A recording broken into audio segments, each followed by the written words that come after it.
Dark Souls, a game praised for being a 3D Metroidvania when it comes to difficulty and criticized for not having any difficulty sliders. But what if I told you that Dark Souls does have difficulty sliders and it's been right under your nose this entire time? Welcome to Solo Summon, where I beat Souls-like games in the easiest way possible in the form of challenge runs. And in this video, I'll be using only miracles to beat Dark Souls Remastered. Of course, there are some rules to make sure that this run would be easy for anyone, so let's get over those. Rule number 1. The red tier stone ring is absolutely off limits. It doesn't mean that I can't equip it, but I can't go into a boss fight within one shot range, which makes every boss fight a no-hit run, by the way, and still think that it's easy. In case you don't know what the red tier stone ring is, the red tier stone ring gives you a 50% damage increase on any attack as long as your health is below 20%. Rule number 2. While having too little health is a bad thing for easy runs, having too much health takes away the fun, so I can't level vitality past 15, and that is only because Gwyn one-shots you if you're at 10. Rule number 3. I can use any item, game mechanic, or environment to my advantage as long as I am not directly killing or inflicting damage on an enemy or boss. Rule number 4. I can only get 2 summons, and if a summon kills the boss, then I have to restart the whole run. I cannot tell you how many times that has happened. And rule number 5. I get 1 exploit point. What is an exploit point? Well, it grants me the use of 1 exploit, with the exception that I can't duplicate souls, skip bosses, or duplicate items that have more than a 5% drop rate. And now, with that out of the way,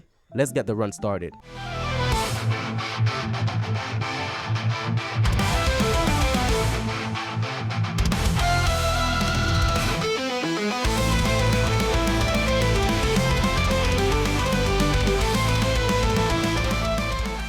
The name of my character is Yi of Faith. I went with female because I'm a horny boy. As for the class, it's obviously cleric, and never pick anything but the master key. We don't have any offensive miracles, so the stray demon is the only boss that I'll have to fight the conventional way. After talking to a man of faith, he gave me a bottle of scotch, and because I am now drunk, I forgot my keys. Bait out his attack, so when you plunge, you get extra instability damage, and if you're right under his ass, his attacks shall not pass. And now it's time for the real run to start. So after dumping all my souls into faith, it is now time to get our first offensive miracle.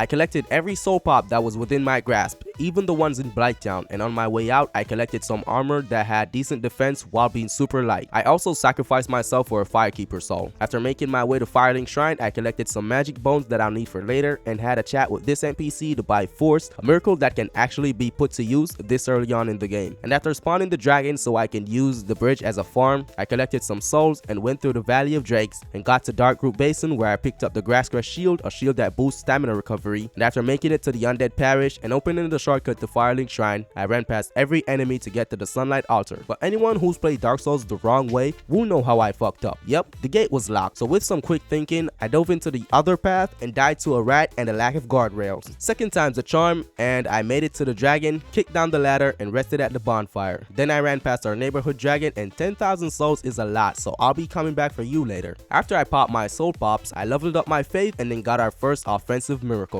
Lightning Spear, and all of that just to kill the second boss. But trust me, it was worth it because the damage was as much as a plunge with a regular weapon. Easy fight, didn't even sweat. After taking down a big bull, I had to defeat a smaller one to balance things out, and these two fellows wanted to get to Darkroot Basin, so I showed them the fastest way down. And after getting back to Firelink Shrine, I noticed that my bonfire was out, and I have no idea what happened, but it seems Lotric paid the Firekeeper an early visit, but it's fine, revenge is right around the corner. I was making my way up to the Gargoyles, but Dark Souls apparently just felt like punishing me, and it didn't stop there. I thought Force was equipped, but it wasn't, so I obviously died. I made a second attempt without getting hit, and being that the Gargoyles are weak to lightning, yeah, they should have stayed perched up on the tower. Maybe they would still be alive. After I killed the second Gargoyle, I started to think about Anor Londo because that boss fight on a whole doesn't really have good graces with lightning damage, but it's fine, that's for future me to worry about. With the first bell rung, I went down to be stepped on, spanked, spit on, whipped, and have my humanity sucked out by Dark Souls' very own goth mommy, Quelaag. So after frolicking in what can only be described as a pool of shit, once I saw the damage, I knew if I missed one, I would have to die and restart the fight because I have 10 casts of Lightning Spear and it does just about enough damage to be able to down her in 10 hits. But we managed to pull it off, not even close. You know exactly what I'm about to do. I need some souls and Ceaseless got him. So after picking up his sister's clothes that I'm definitely gonna sniff later, Guy lunges at me like a quarterback, but fortunately for me, the most powerful boss is Gravity and Ceaseless saw Jesus. On the elevator back back up, I remembered I didn't ring the bell, so I did before I would regret it, and I went through Sen's Fortress while ignoring every enemy. I did make sure to grab the Slumbering Dragon Crest ring and made it through Sen's Funhouse on my first try. Then I lit my bonfire and busted some balls because I don't want this giant busting all over the arena. I used my first summon point for absolutely no reason because the boss was super easy, and that means I can't summon Solaire for Gwyn. Well, I'm gonna have to learn how to parry. My summon stopped moving halfway, which was really great because if he gave that boss the final hit, I would have to restart the whole run. After making it to Anor Londo, this Painted Guardian showed me that this was about to be a bad time, but I used the speedrunning strat to avoid all of them and got to my bonfire. And then I whiffed so hard here. I just got fed up and returned to Sen's Fortress. Why, you ask? Because I wanted some more damage to show you just how resistant the duo is to lightning.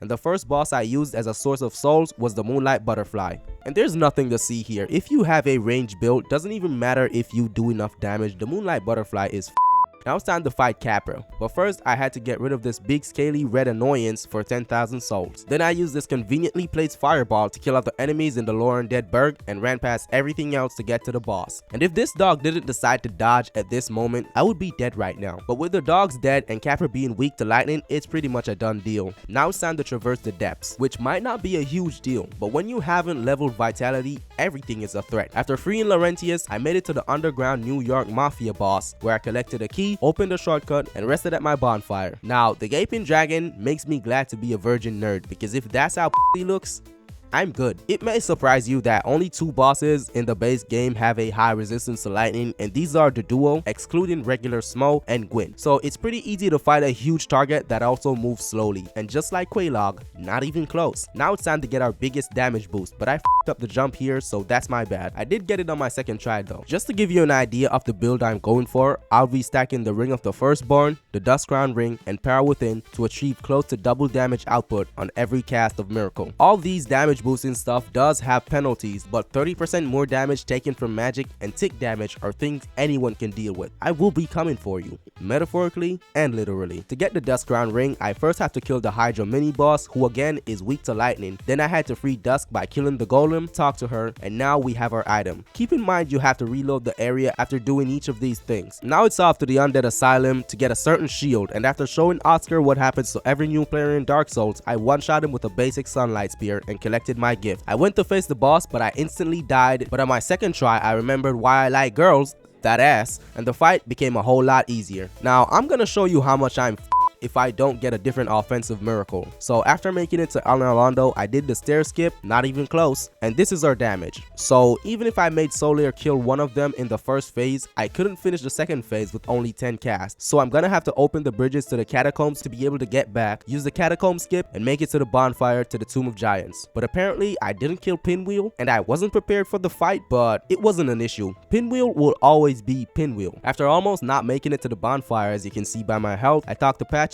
and he kept me off down to where I collected some soul pops and a skull lantern that I would be trading with the crows for the Ring of Fog. It is a guaranteed drop if you kill all the necromancers in the catacombs, so I'm not worried about it anyway. I got rid of these bozos and exhausted the dialogue with the fair lady, and yes, I can't fight the boss yet for anyone who's wondering. Then I slowly made my way back up to the catacombs where there were some close calls and a couple deaths, but I did manage to make it back. And now this young maiden will sell me Wrath of the Gods. She's already served her purpose, so I sent her to see her 2 boyfriends that turned hollow and was rewarded with the best talisman in the game. Now it's time to get our final offensive miracle, and this is where I use my exploit point because I am not farming sunlight maggots until I have enough sunlight metals. To sum up everything, I've not obtained my final form, and after an achievement that big, there's only one way to celebrate, and that is getting rid of the most annoying NPC in Dark Souls Remastered by one-shotting everybody. I tried to beat the boss by myself, and while it wasn't completely impossible, even for someone as bad at Dark Souls as I am, it would just not be as easy as having an alluring skull that works on bosses. Now, Smo takes big damage from lightning in the first phase, so he's fucked, and Arnstein would have died if he didn't have animation iframes, and I whiffed here while he was one shot away from death. He did get blasted with all 3 Wrath of God casts, and that pretty much sealed his fate. Now it's time for the big booba lady, and I'm not gonna make a joke here just because I don't feel like it. After placing the Lord Vessel, it is now time for the 4 Lord Souls. Get your ass back here, boy! Starting off with Nito, I figured I should get rid of Leroy, and here's a tip for any boss room that has extra mobs. mobs. If you wear the Ring of Fog and the Slumbering Dragon Crest ring, they pretty much don't notice you. But I wasn't wearing the Slumbering Dragon Crest ring, so they heard me and started attacking, which killed me. Then this piece of shit wanted to be a problem. So second try, I have both of the rings and I just stood at a distance while attacking, and if he does the Graveyard spell, you can dodge it by watching his hand, and when his hand goes up a second time, you dodge, and that's a guaranteed miss. I was thinking of fighting the 4 kings, but after being jumped by a group of girls, I went to Lost Izalith to get the Witch of Chaos out of my mind. The Demon Fire Sage was pretty easy given that it's the same strat as the Stray and Asylum Demon. Even with the penalty of 30% more damage taken from magic, the boss that really gave me trouble was unexpectedly the Centipede Demon. And it's not that he was hard, it's just every time that he was low, he pulled out some trash ass move to make sure I had to try again. But RNG Jesus was on my side and I took him down. Now it's time for the bitch herself. She is the only boss that's hard for all the wrong reasons. See, all of her attacks one-shot me, and her boss room starts to collapse in the second phase, and if you fall, you die. But jumping across all the holes at the edge of the room is the best idea, and then running straight to the middle and dodging when the floor collapses is the best chance you have to make it to the actual boss. 2 large souls down, 2 to go. And where better to go than the Duke's Archives? The fastest way that I've found that isn't Duke's Archive skip is to use the Ring of Fog to get past every enemy until you see the stairs that you need to hop down to open the shortcut. I made my way through the Crystal Cave using the Ring of Fog to decrease the enemy's aggro range. I made sure to break the crystal with a miracle. Yeah, Seath is weak to lightning and he goes down the very same way he was afraid of. Now I can definitely take on the 4 kings. So I cheesed inward and then ran for my life to drain the water, and I skipped the whole area by hopping down to the boss room right here. Then I remembered the ring I need and that I don't have it, so I have to kill Sif. So I opened the doors, don't ask where I got the key, and I talked to the cat so that Shiva would spawn. Then I one-shot him and I one-shot the shadow for the ninja roll ring. Then I went to Sif, and this fight was really easy with the combination of my high damage and the flip rolls. And after making sure that he suffers, we now have the ring and proceeded to the 4 kings. Damage was pretty good and things were promising, but I forgot to lock on and got hit by one of the king's swords, so I came back, but this time I went with light armor, and with some precise spacing and attack timings, the DPS check was checkmate. I placed the souls in the Lord Vessel, and now it's time for the final boss. Things were going pretty easy, but then I realized that 3 casts of Wrath of the Gods won't do it, so I equipped the Dust Crown ring, parried, and started blasting. There are 3 ways to get him in a parry loop, but I just stuck the strafing to the right and it worked pretty well. And with that, the Age of Fire was now forgotten.